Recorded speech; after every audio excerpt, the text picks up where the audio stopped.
there are frightening mistakes that have put some of our most vulnerable at risk. As you saw last night, the 7 Action News investigators have uncovered scores of medication errors inside Michigan nursing homes that have led to dire consequences.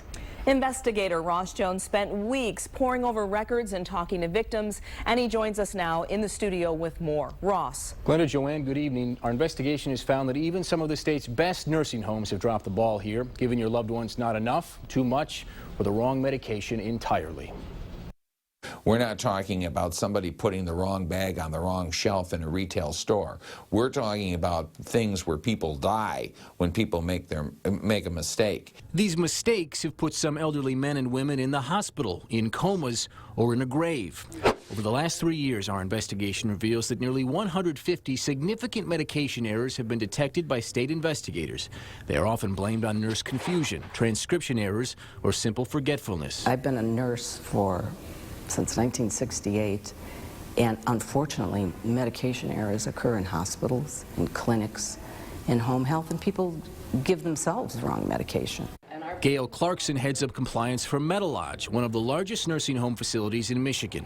It's been cited 10 times for medication errors over the last 3 years, and Clarkson says as hard as they try, some mistakes just can't be avoided. Its Rochester Hills facility was cited for giving a patient someone else's powerful OxyContin even after he complained, "I got the wrong medication." The nurse didn't listen, according to the patient, who added, "She blew me off and said that the doctor had changed my medication orders." Brighton's Caretel Inn was home to Emmeline Falls. A nurse gave her roommate's diabetes medication. She went into hypoglycemic brain failure and died. It's clear why it happened. No one was paying any attention to Mr. Rack. That's the reason it happened. And at Caretel in St. Joseph, 81-year-old Roy Rack spent days in a coma after his family says his diabetes went untreated. His glucose level was a normal 118 when he came to the facility, but by the time he left, only 5 days later, it was nearly 6 times that. That cost him his life. They are directly responsible. Their actions are directly responsible for my dad's death. Some of the staff responsible for these 144 errors have been terminated, while others were disciplined or just retrained.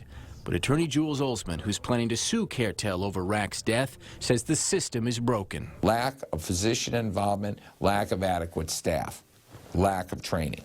That's why you have consequences like this. None of this had to happen. He could have been here another holiday.